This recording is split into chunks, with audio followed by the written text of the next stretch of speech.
제가 대학에서 공부할 때 페켄하임이라는 유명한 교수님 가르치는 코스를 택했는데, 그 코스가 독일의 철학자 헤겔이 쓴 Phenomenology of the Spirit, 영의 현상학이라는 책을 읽는 코스였어요. 페켄하임 교수님은 저희 가르친 다음에 이제 예루살렘 대학 가서 가르치시다가 하나님 나라로 가신 분인데, 뭐 세계적인 그 유태인들은 보통 독일 사람 철학 공부 안 하거든요. 근데 유태인인데 특별히 헤겔 철학에 석학이세요. 그분이 이제 우리 토론토 대학에 또 아주 간판 교수 중에 한 분이셨는데, 제가 이제 그 코스를 택할 기회가 있어서 이제 강의를 듣게 됐는데, 첫 강의 이렇게 갔는데 그 교수님이 워닝하는 거예요. 경고가 뭐였냐면, 자기 친구 가운데 이 헤겔이 쓴 영의 현상학을 읽고 취해서 계속 이 책만 읽는데요. 그냥 일주일에 한 번씩 읽고 또 읽고 또 읽고 또 읽고 묵상하고 읽고 하다가 정신이 나갔다. 그러니까 너희들도 이 위험한 책이니까 조심해라. 경고해, 경고. 이제 19세기 독일 철학 이전, 칸트 이전의 철학이 굉장히 조금 이렇게 좀 역사와 무관하게 돌아갔다면, 이제 19세기 와서 헤겔 철학이 인류 역사와 이렇게 같이 엮어가지고 철학을 하기 시작해요. 그래서 그 책을 많이 공부해서 어떤 사람은 예를 들면 헤겔 학파 가운데 여러분 우리 기독교 실존주의 철학의 뭐 시조라고 할 수 있는 제렌 키르케가르라는 사람도 나고, 또 한편으로는 공산주의를 시작한 칼 막스가 다 헤겔 쪽에서 나온, 헤겔이라는 철학자 속에서 나온. 그만큼 헤겔은 철학의 관점에서 굉장히 어떤 새로운 철학의 분기점 같은 그런 학자인데, 그 사람이 그 쓴 책, Phenomenology of the Spirit이라는 책이 그렇게 사람들을 이렇게 혹하게 하는 그런 책이. 그래서 교수가 자주 읽지 말아라. 너무 많이 읽지 말아라. 내 친구가 지금도 안 되니까. 경고 같은 거 기억나는데요. 지난주에 어떤 촌장님 말씀을 들었는데, 자기는 뭐 정말 성경 안 읽는 거 아니고 다른 성경 많이 읽었는데 계시록은 이해가 되지 않아서 전혀 읽지 않으시다가 이번에 계시록 같이 읽어 나가면서 이해가 되더래. 이해가. 그래가지고 이 촌장님께서 하시는 말씀이, 자기가 3월 되기 전에 계시록을 100번 읽을 결심하고 읽고 있대요. 그래서 내가 그지 마시라고. 이 계시록 이게 좀 이상한 책이기 때문에, 이게 뭐 헤겔이 쓴 책 이상으로 이게 좀 이상하게 될 수가 있는 책이에요. 네, 우리가 정말 앞으로 펼쳐질 미래가 이 책에 있는데, 다 이게 이해하려고 그래도 안 되고 그냥 대충 하세요. 대충. 너무나 막 난 이거 죽어도 알아야 되겠다, 뭐 비밀, 이러다가 이상한 사람도 생기는 거예요. 이상한 사람. 이단들이 다 그래서 나오는 거예요. 이거 뭐 이상하게 막 너무 파고 뭐 갑자기 뭐 계시 받았다고 헛소리하고, 이렇게 되면 정말 큰일 나는 책이 바로 요한계시록입니다. 그러니까 이 연의 말씀을 읽는 자와 듣는 자들과 그 가운데 기록된 것을 지키는 자가 복이 있나니 때가 가까웠다. 주님 오심을 준비하면서 책 읽고, 이거 1세기 초대교회 교인들도 읽으면서 큰 은혜 그냥 받았던 책이에요. 지금 현대 21세기 살지 않아도 충분히 나한테 메시지가 될 수 있는 그런 책이거든요. 그런 책으로 간주하시고 읽으시고, 이 가운데 주님께서 말씀하시는 바 행하는 것들을 잘 지키면 된다. 그 정도 수준에서 읽으시면 됩니다. 오케이. 그러기 위해서 일단 이 책이, 이 요한계시록이 우리한테 이게 두려움의 책이나 뭐 신비의 책이 되지 않기 위해서 전체를 이해하는 게 중요하다. 이게 뭐 계속 반복적으로 얘기하는 거예요. 22장 전체 내용을 그냥 이렇게 뭐 정확하게 뭐 그리지 않더라도 그리실 수 있어야 돼요. 맵아웃 할 수 있어야 돼요. 1, 2, 3장은 잘 아시죠? 요한이 밤모습에서 썼던 게 1장, 2, 3장은 소아시아 교회 보낸 편지, 4장, 5장은 천상의 모습, 성경에서 처음으로 공개되는 하나님 나라의 모습, 보좌에 앉으신 하나님, 7영으로 표현된 성령님, 그 다음에 어린 양 대신 예수 그리스도. 6장에 보면 우리 예수님께서 보좌에 앉으신 아버지 하나님의 두루마기를 취해서 주님 오시기 전에 이 땅이 경험하게 될 마지막 심판, 대재앙을 소개해요. 이렇게 보여줘요. 마치 연극 팜플렛 이렇게 우리가 보는 것처럼 대략을 소개하는 자리예요. 7장은 그 재앙을 피하게 될 14만 4천과 각 나라 족속 방언에서 셀 수 없이 흰옷 입고 구원의 노래를 부르게 될 천국 백성들의 모습이 상대적으로 이렇게 대조적으로 이렇게 보여주고요. 8장 9장은 일곱 천사가 나팔을 가진 일곱 나팔을 각각 가져가지고서는 심판의 임박함을 알리는 장소예요. 10장 11장은요, 이제 그 짧은 기간 동안 42달 1260일 한때 두때 반때 사흘 반, 이 하나님께서 정한 이 대재앙의 기간에 교회가 어떤 일을 하면서 악과 싸울 것이고 또 어떤 경험을 교육할 것인가 얘기하세요. 근데 배드 뉴스죠. 어떻게 보면 그 뉴스도 배드 뉴스. 엄청나게 심각한 심한 핍박 속에 교회가 거의 우리 예수님께서 사단에게 막 십자가에서 죽임을 당하는 것처럼 그렇게 공격을 받아서 거의 그냥 콜랩스하는 지경에 이르게 된다. 10장 11장에 그렇지만 끝까지 투쟁하고 싸워서 이길 것을 말씀하시고요. 그리고 12, 13장에 뭐예요?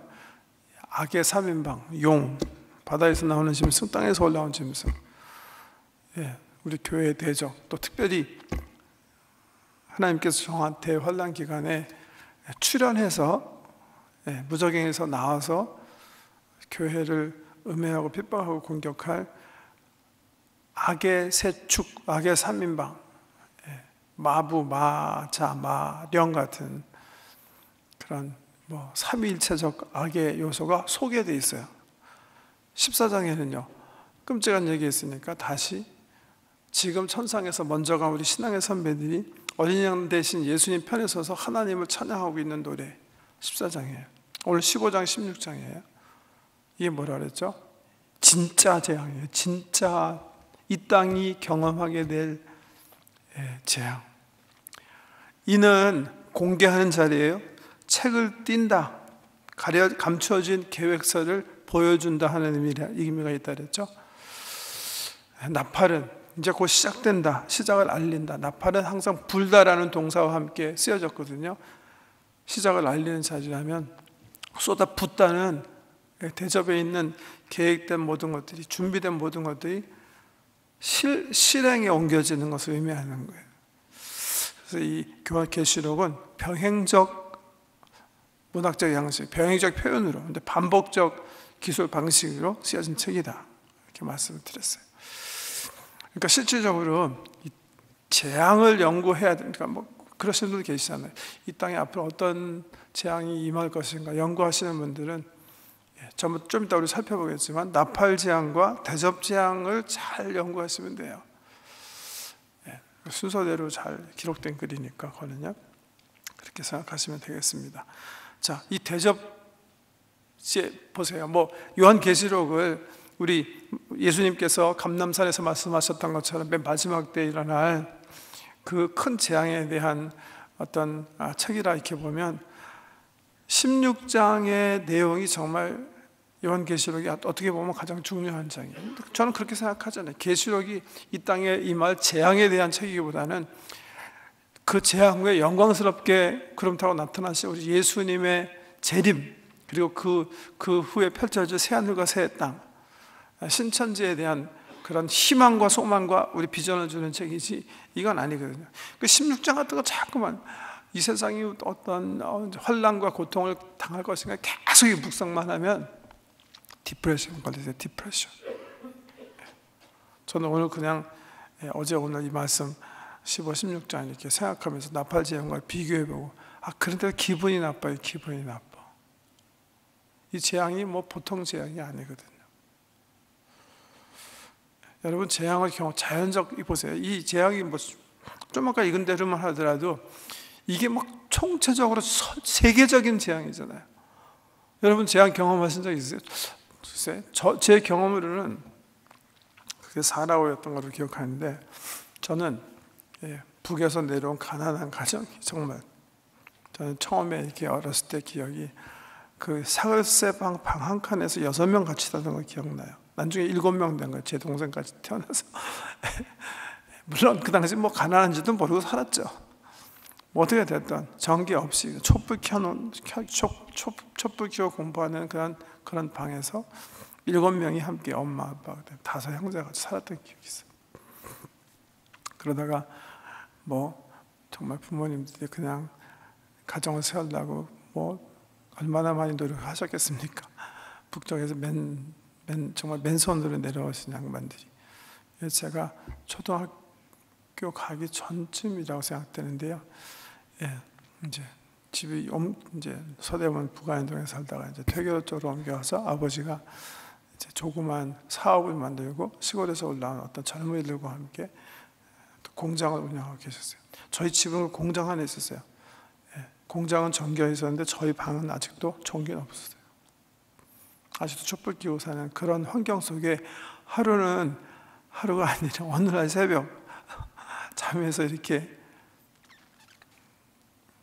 큰 소란이 나서 이렇게 깨게 됐는데,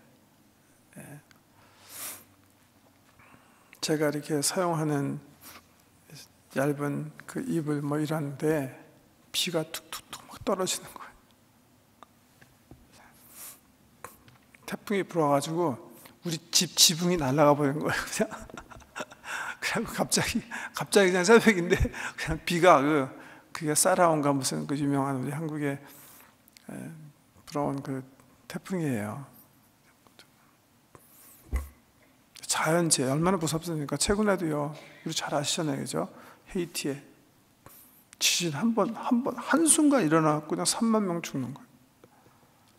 도시가 완전히 파괴되고 나라가 완전히 잿더미가 되고요. 쓰나미, 인도네시아에 일어나서 20만 명 죽었잖아요. 한순간에. 일본에서도 쓰나미가 일어나서 뭐 엄청난 피해 입었잖아요. 근데 여러분, 그런 재앙들이 엄청나게 무서운데, 아마 여기 계신 분들 주로 안 경험하셨을 텐데, 그것만 해도 국지적인 그런 재앙이거든요.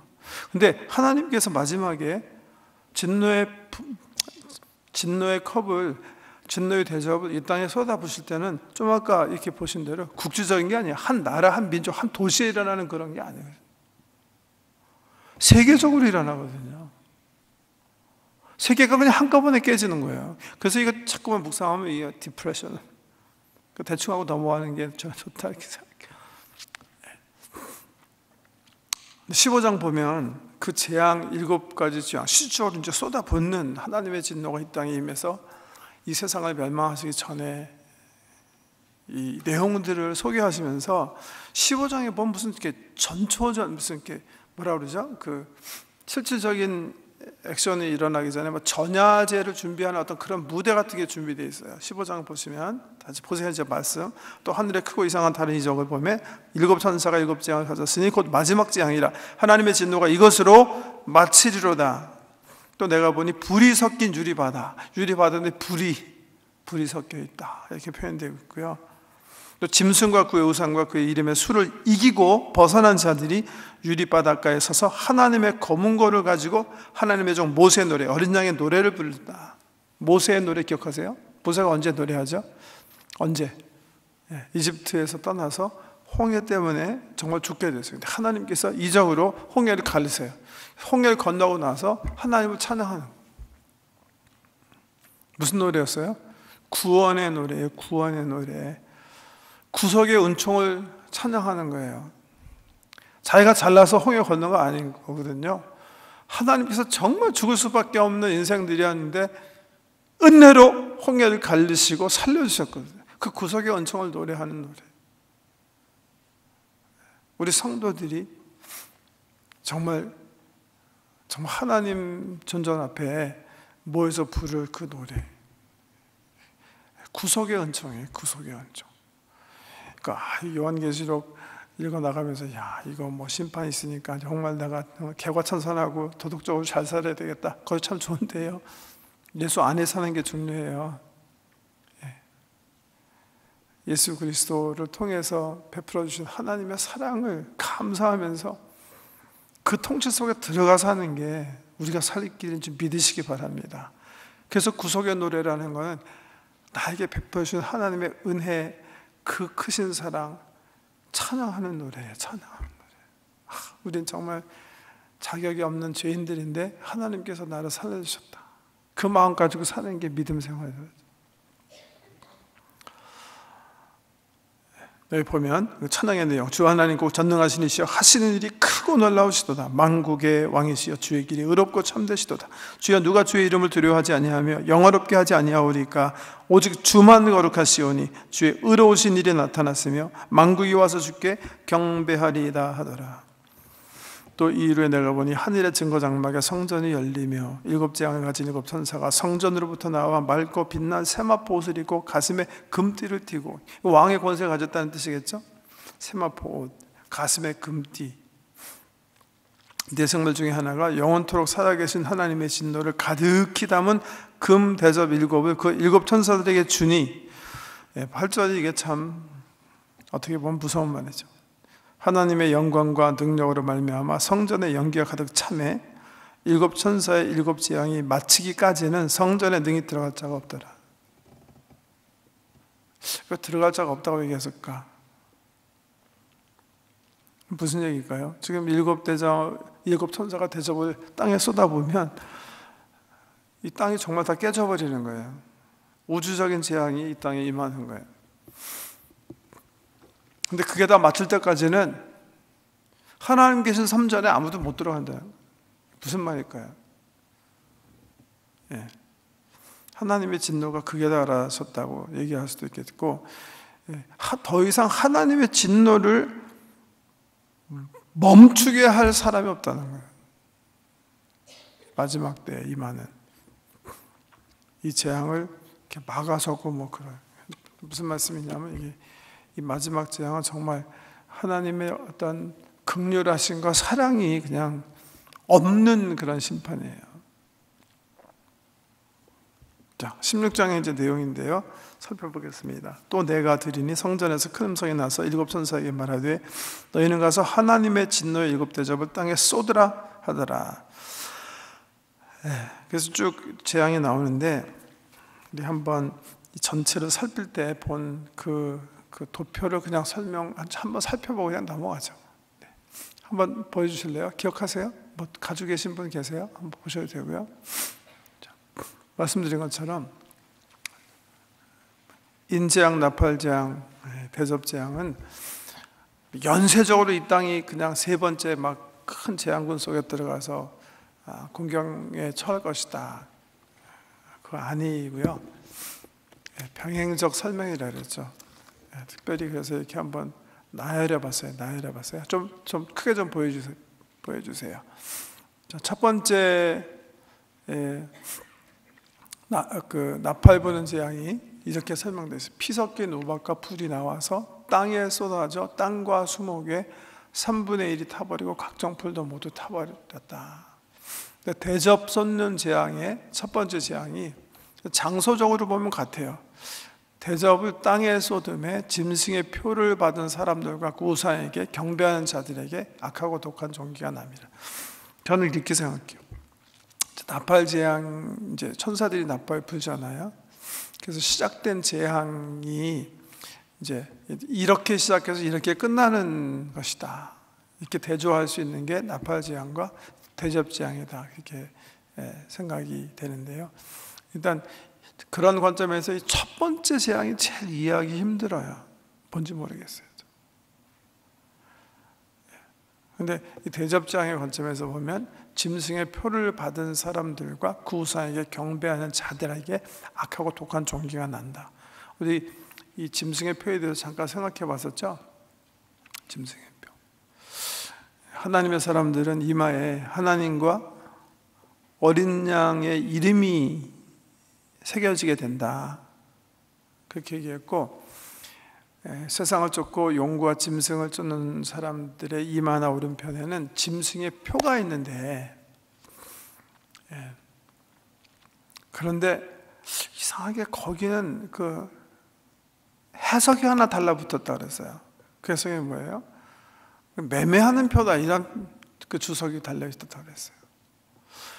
그래서 보통 우리가 하나님께서 성령을 통해서 또 천사를 통해서 우리 성도들의 이마에 찍은 표, 인, 이런 것도 이렇게 영적으로 봐야 하는 게 당연한 것 같은데, 그런 관점에서 용이, 짐승이 자기의 추종자들에게 찍는 표도 그냥 영적으로 해석해야 될 것 같은데, 근데 이상한 인터프리테이션이 하나 달라붙었다 그랬죠. 13장 마지막에. 그게 뭐예요? 매매표로 사용될 것이다. 이 표가 없으면 매매하지 못하게 된다. 이 세상에서 실질적으로 일어나는 좀 구체적인 표의 가능성이 거기서 암시되어 있다, 이렇게 말씀드렸어요. 네, 이 대접장군에 보면 짐승의 표를 맞은 사람, 안 맞은 사람 분리해서 재앙이 임하게 되는 것을 얘기하고 계세요. 오케이. 두 번째 재앙. 붉은 글쎄 이제 짐승의 표를 실질적으로 이제 오른손이나 이마에 들어가는 바이오 칩이다, 이렇게 생각하시는 분들은 그 바이오 칩의 궁극적인 부작용을 얘기하고 있어요. 이런 말씀을 보면서 대접재앙의 표를 받은 사람들에게 악하고 독한 종기가 난다. 거기에 어떤 부작용으로 문제가 발생하는 그런 재앙이다, 그렇게 보시는 분들도 계십니다. 이 두 번째 비교해 볼게요. 나팔 부는 재앙은 불붙는 큰 산과 같은 것이 바다에 던져져 바다의 3분의 1이 피가 되고 바닷속 피조물 3분의 1이 죽고 배들의 3분의 1이 깨졌다. 대접재앙은 대접을 바다에 쏟음에 바다가 곧 죽은 자의 피같이 되어 바다 가운데 모든 생물이 죽게 됐다, 이렇게 얘기하고 있어요. 첫 번째가 이제 땅에 있는 땅, 수목, 각종 풀, 그 다음에 사람. 땅에 어떤 재앙이 일어난다면 두 번째 재앙은 정확하게 좀 모르겠어요. 정말 어떻게 펼쳐진지 잘 모르겠어요. 두 번째 재앙 장소는 굉장히 클리어해요. 바다예요, 바다. 근데 바다에 뭐가 던져진다고 표현했냐면 큰 산과 같은 것이 던져졌다, 이렇게. 금방 추측하시겠지만, 그래서 이거 구체적으로 이렇게 해석하기 원하시는 분들은 이건 유성일 것이다, 그렇게 생각하시는 분들이 많습니다. 이거 가끔 그런 거 있잖아요. 이렇게 미국 나사 우주본부에서 2030 몇 년이더라, 2038년인가 이제 유성 하나가 이제 지구를 향해서 다가오게 되는데 이걸 어떻게 폭파시킬까 연구 중이다. 맨날 이제 그렇게 프레딕션 많이 하는데 실제로 다가온 건 아니고요. 올 수도 있어요, 그렇지만. 왜? 지금 우리 캐나다 사이언티스트의 말에 하면 여기 사스카츄안인가 어디 가면 그 유성이 떨어진 흔적이 그대로 있다고 하잖아요. 유성이 떨어질 수 있어요. 부닥칠 수 있고. 그런 것들이 아니겠는가. 실질적으로 글쎄 토론토만한 유성이에요. 토론토만한 유성이 그냥 태평양에 떨어졌다 그러면 정말 큰일 나거든요. 근데 우리 지구에는 이미 그런 흔적들이 있어요. 그런 것들이 아니겠는가 이렇게 추측들 하시는 거예요. 결국 그런 큰 재앙이 이 땅에 임하게 돼서 정말 바닷속 피조물도 죽고 배들 막 깨지고 막 쓰나미가 엄청난 파도로 그러니까 일본에서 일어나는 건 유가 아니게 그냥 조그만 그냥 유성 하나가 바다에 떨어지면 엄청난 사상자가 이제 나게 되는 그런 재앙일 것이다, 그렇게 해석하시는 거예요. 세 번째 보면 강이에요. 강과 물, 우리 마시는 물에 대한 건데 횃불같이 타는 큰 별이 하늘에서 떨어져 강들의 3분의 1과 여러 물샘에 떨어져 물이 쓴물이 되어 많은 사람이 죽고, 나팔지향에서 소개하는 거라면 대접지향에서는 대접을 강과 물 근원에 쏟음에 피가 되었더라, 그렇게 얘기하고 있어요. 마시는 물에 대한 횃불같이 타는 큰 별이, 모르겠어요. 역시 어떤 분 이게 원자탄이다, 원자탄 이렇게 펑 터지면 이렇게 머시룸 같이 이렇게 되잖아요. 그런 모습이 아니겠. 저는 상상이라고 생각해요. 어떤 분은 굳게 그렇게 믿으시는데 그럴 수도 있죠. 예. 정말 원자폭탄이 막 정말 터져서 제가 강거샘에 다 쏟아져가지고 사람들이 더 이상 물을 먹을 수 없게 됐대. 이것도 보통 문제가 아니죠. 보통 문제가 아니죠. 지금 후쿠시마에서 지난 2011년이죠. 2011년 쓰나미 때문에 후쿠시마 원전 1호기, 1호기가 물 리킹 해가지고 태평양에 있는 고기들이 어쩌고저쩌고 하는 판인데, 그 조그만 거 하나 그냥 그렇게 돼도 문제인데요. 정말 원자탄이 터지고 원전소가 폭발하고 이렇게 되면 정말 큰일이겠죠. 그런 것들이 아니겠는가? 물과 강의 마실물에 대한 그런 것들이 아니겠는가? 전혀 아닐 수도 있고 그럴 수도 있고요. 네 번째 재앙도 한번 비교해 보겠습니다. 해, 달, 별의 3분의 1 타격을 받아 어두워짐. 대접을 해에 쏟으면 사람들이 태움으로 고통담. 이건 벌써 네 번째 재앙부터는 제가 생각하기에 사람들이 하는 거 아니에요. 이건 정말 사람을 통해서 하는 것도 아닌 것 같아요. 하나님께서 천천히 흔드세요. 구약에도 나오고 사도행전도 나오고 예수님도 말씀하셨고 주님 오시기 전에 해가 빛을 잃고 달이 핏빛으로 변하고 하는 그런 예언들이 그냥 정말 주님 오시기 전에 나타나는 거예요.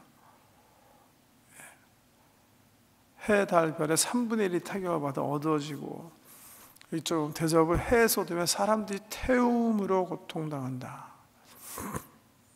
이것도 어떤 학자들이 얘기한 거 보니까 해가요 실질적으로 이렇게 궤도를 조금만 벗어나잖아요. 그럼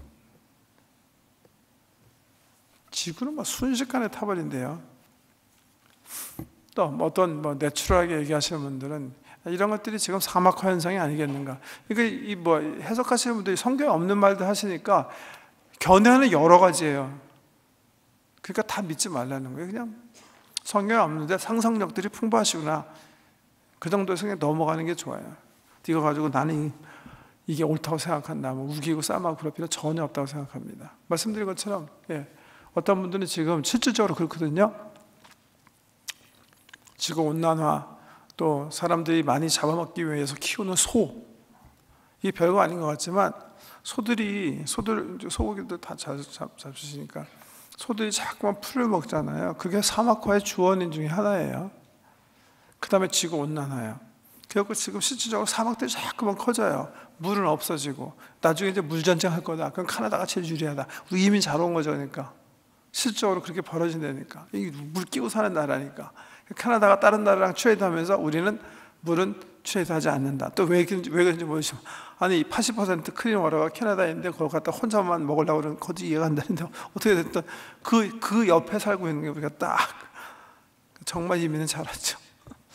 어떻게 됐든 사막한지 정말 이게 무슨 아주 그냥 천체적인 그냥 하나님의 진노가 정말 우주계에 나타나요. 그러니까 말씀드린 것처럼 정말 생각하면 너무나 끔찍한 그런 거예요.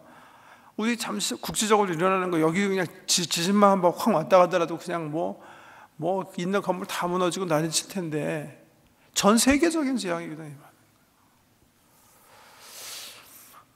다섯 번째, 큰 강 유브라데에 결박한 네 천사가 나와 전쟁을 일으켜 사람의 3분의 1이 죽음. 대접재앙에서는 대접을 큰 강 유브라데에 쏟음에 천하의 왕들이 큰 날에 있을 전쟁을 위하여 모임. 제가 이제 요한계시록하면서 이번 그냥 우리 성도님들 그냥 귀에 못이 박으라고 얘기하는 게 병행적 표현이다. 병행적 표현이다. 반복적 묘사다. 똑같은 사건이다. 똑같은 사건인데 다른 각도에서 다르게 반복해서 얘기하는 거다. 수도 없이 얘기할.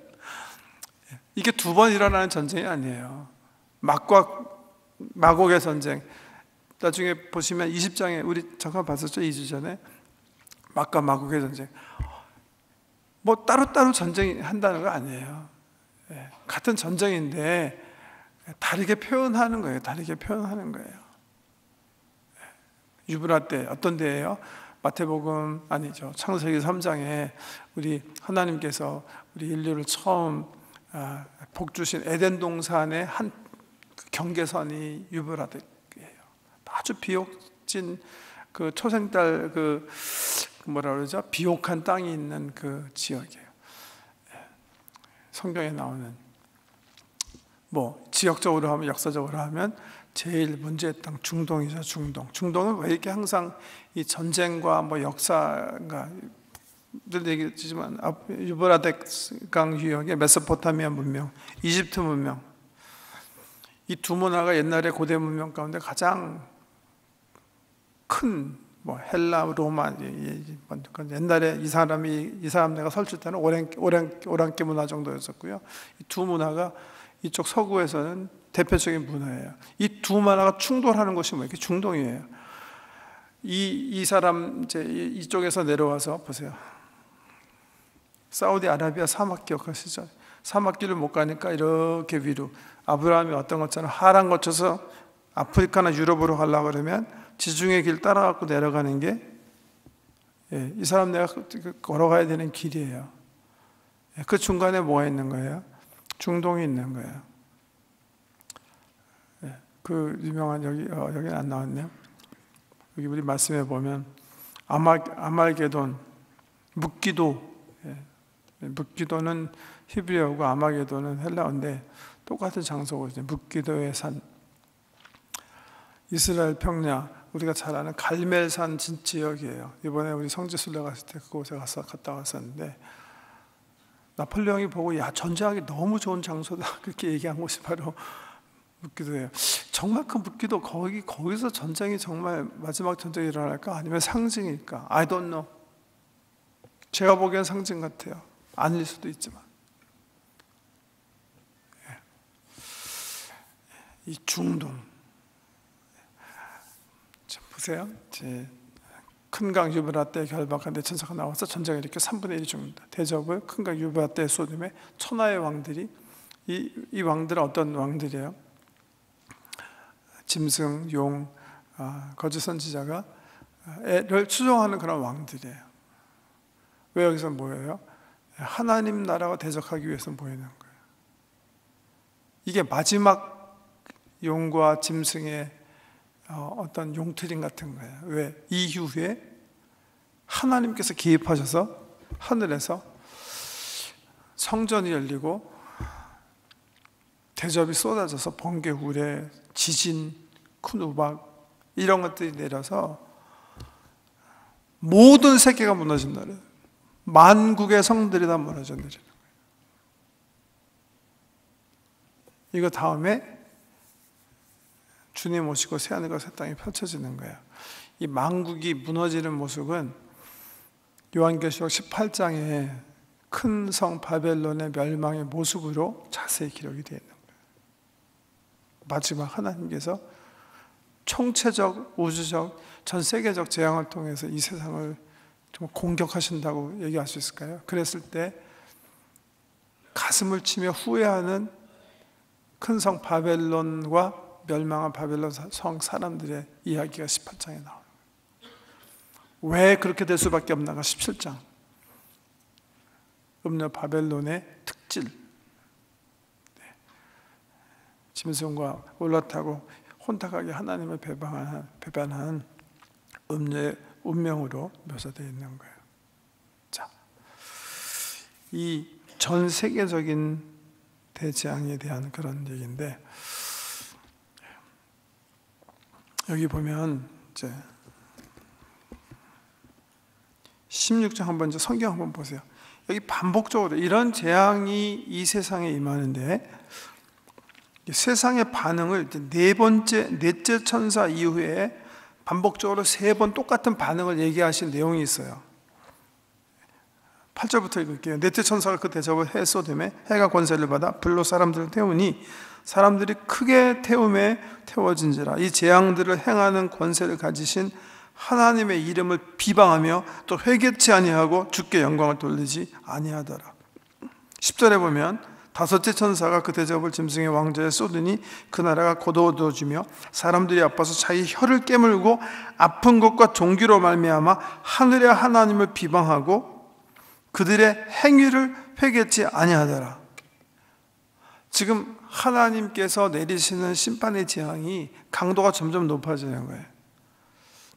근데 세상에 있는 사람들, 세상과 짝한 사람들은 어떻게 되는 거예요? 회개치 않아요. 주님으로 눈을 돌리지 않아요. 다섯 번째 보면 정말 막 이 다가온 그 아픔이 너무 아파갖고 막 자기 혀를 깨물 수밖에 없는 그런 고통이 있는데도 그들의 행위를 회개치 아니하더라. 맨 마지막에 일곱 번째 천사가 마지막으로 대접의 재앙을 쏟아갖고 만국의 성들이 다 깨지는 거예요. 우리 표현으로 하면 지금 뭐 예를 들면 토론토의 건물이 저 뭐 베이스트리트 다운타운에 또 노스역에 엄청나게 있을 텐데 그 찬란한 인류 문화가 하나님께서 막 완벽하게 가장 큰 지진 등등으로 치시기 때문에 다 깨져 내린다는 거예요. 얼마나 무서운 그런 그 재앙입니까? 그런데 사람들이 그때라도 정말 우리가 교만했구나. 우리가 정말 이 우주의 주인 되신 하나님을 섬기지 않았구나.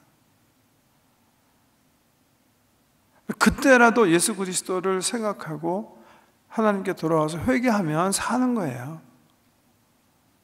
그런데 여기 보면 세상 사람들이 그러지 않는다. 그렇게 나와 있어요. 저는 여기서 얻어야 될 교훈이 굉장히 크다고 생각해요. 지난 주일날 우리가 야고보서 읽으면서 우리 삶에 찾아오는 고통을 꼭, 고통 자체는 우리는 피해야 돼요. 어떻게든지 피해 나가려고 애써야 돼요. 고통을 사랑하라는 거 아니에요. 고통을 기뻐하라는 거 아니에요. 근데 고통만이 우리에게 가져다 줄 수 있는 굉장히 중요한 삶의 그 무엇이 있어요. 성장 기회, 성숙의 기회. 잘 붙잡고 살자 그렇게 말씀드렸는데 보세요. 지금 이 15, 16장에 기록된 그 대재앙에 대한 이 세상 사람들의 반응을 보세요. 이렇게 살면 안 된다는 거죠. 우리 삶에 어떤 어려움이 다가오든지 그게 우리로 하여금 더 하나님께 나가게 하고 더 하나님을 찾게 하고 더 정말 우리가 은혜 중심으로 하나님 안에 사는 그런 기회가 돼야지 정말 하나님께서 나를 살리시기 위해서 정말 나로 하여금 이제 하나님 바라보게 하기 위해서 허락하신 그 시험조차도 더 하나님을 밀쳐내고 하나님으로부터 떠나게 되는 인생이라면 그게 비극인 거예요. 고난 자체가 그래서 비극이 아니라 고난이 닥쳐왔을 때 어떻게 반응하는가가 정말 비극적인 삶으로 우리가 삶을 마감할 수 있고 정말 복된 삶으로 마감할 수 있는 그런 기회가 된단 말이에요. 이 사람들은 정말 잘못하는 거예요. 이 마지막 순간에 주어진 이 기회까지 잡지 못하고 오히려 자기 인생 저주하고 총체적인 우주의 재앙이 일어날 때 아마 코웃음 칠 거예요. 하나님이 있어? 웃기고 있네. 하나님이 있어? 왜 세상에 이렇게 돼? 하면서 하나님을 더욱더 비방하게 될 거예요.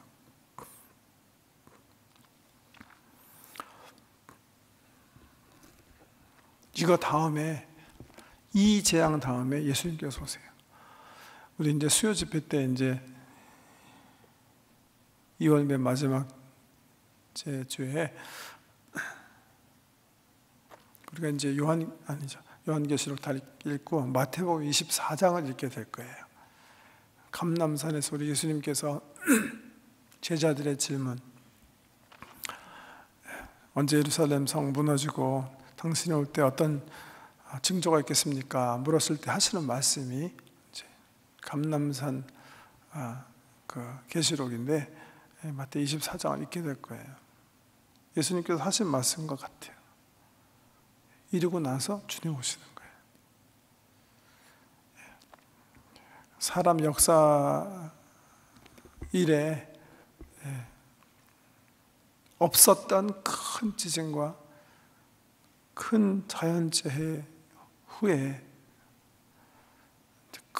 그런 아픔 속에서도 반성하지 않고 하나님을 비방하는 그 세상을 심판하시기 위해서 하나님께서 오시는 거예요. 정리합니다.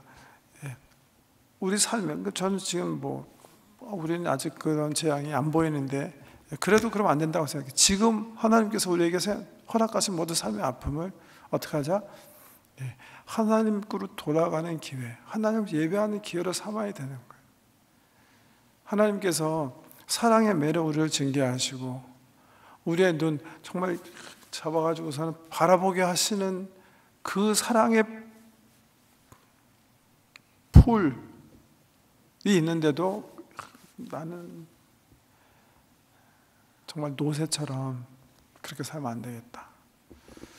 두 번째는 하나님을 예배하는 일에 있어서는 하나님과 친밀한 관계를 맺고 하나님은 나 알고 나는 하나님 아는 그 사랑의 교제 관점에서는 정말 양보해서는 안 되는 거예요.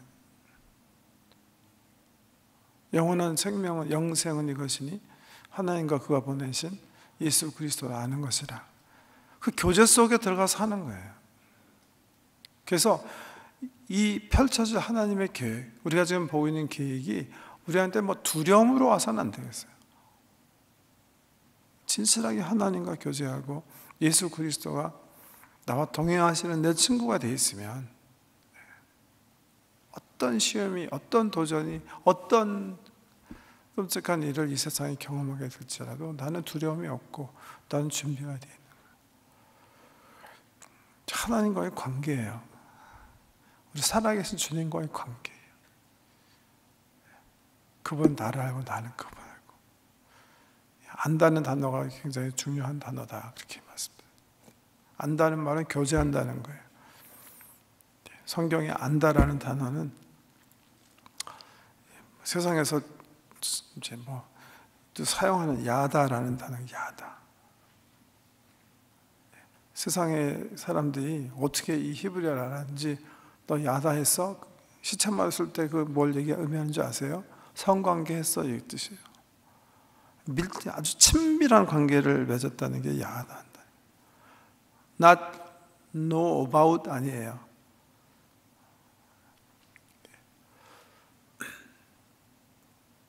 스티븐 하퍼를 제가 책으로 많이 읽고 컴퓨터에 들어가서 인포메이션에서 어디서 태어났고 어디서 자랐고 어느 학교 다녔고 어떻게 해서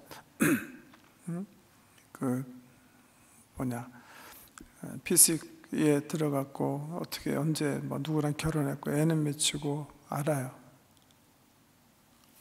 그분에 대해서 내가 날리지를 축적했어요. 근데 제가 갑자기 사업을 하다가 실패했어요. 내가 오타와에 전화 걸어갖고 스티븐 하퍼 바꿔라.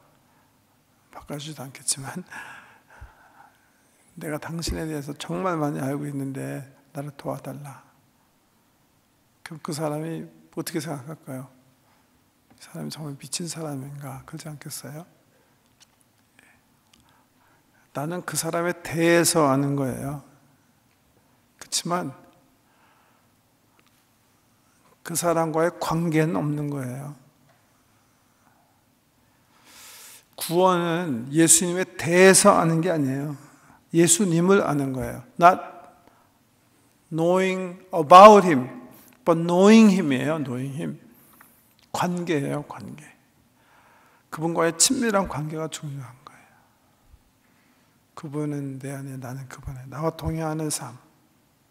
그분과 사랑의 미력 교제. 그분이 나에게 성경 말씀에서 말씀하시면 그분의 입에서 나오는 말씀을 내가 받고 그 주인 대신 내 예수님에 따라 내 삶을 조정하고 순종하고 그분과 함께 걸어가는 삶, 그게 바로 영생이에요. 영생. 이 땅에서 누리시고 환난이 다가와도 누리시고 영원한 땅에서 누리고 우리의 영생의 삶, 영원한 삶으로 장차 올 모든 환난과 어려움 속에서도 참 평강과 기쁨으로 세상을 이기시고 주님 영광의 찬송을 올려드리는 저와 성도 되시길 주 이름으로 축복합니다. 기도하겠습니다.